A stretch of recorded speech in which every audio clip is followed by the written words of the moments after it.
আমার ভাই বোনেরা রক্ত দিল অকাতরে। আমরা যেন আমাদের জায়গা থেকে সেই স্বপ্নগুলোর সাথে বিন্দু মাত্র বিশ্বাসঘাতকতা কেউ না করি। আমরা যেন আমাদের দায়িত্বগুলো থেকে বিন্দু মাত্র বিচ্যুত না হই। এবং সবচেয়ে বড় কথা হচ্ছে, যখনই এই খুনি হাসিনার এমন নির্মমতা, নৃশংসতা আমরা অনেকেই কিভাবে যেন ভুলে যাই, তখনই আমাদের কোন এক শহীদ ভাই, শহীদ পরিবার আমাদেরকে মনে করিয়ে দেয় যে তারা জীবন দিয়ে গেল, রক্ত দিয়ে গেল। আমরা যেন এই খুনি হাসিনাকে ভুলে না যাই। আমরা যেন এই বাংলার মাটিতে খুনি হাসিনা সহ যারা এই হত্যাকাণ্ডের সাথে জড়িত ছিল, এই নৃশংসতার সাথে জড়িত ছিল, তাদের যেন বিচার নিশ্চিত করি।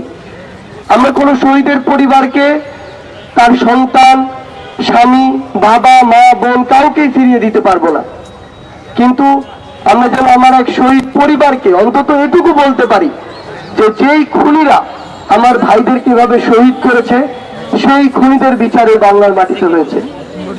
আমরা যেন খুনি হাসিনা কিভাবে নির্মমতা চালিয়েছে বিগত 16 বছর এবং বিগত অভ্যুত্থানের সময়ে, দয়া করে আমরা যেন এটি ভুলে না যাই।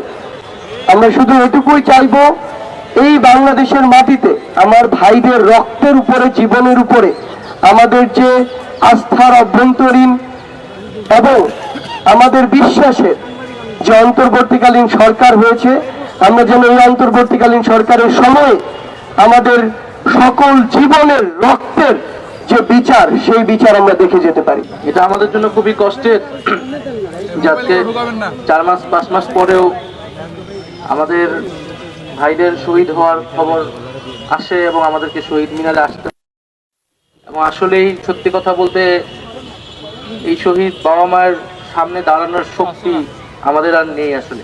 কারণ আমাদের এই শহীদের মিছিল এত লম্বা হচ্ছে। আমরা শুধু এটাই বলবো যে শহীদ আরাফাত 12 বছর বয়সী একজন শিশু, ফ্যাসিবাদের বিরুদ্ধে দেশকে স্বৈরাচার মুক্ত করতে সে রাস্তায় নেমেছিল।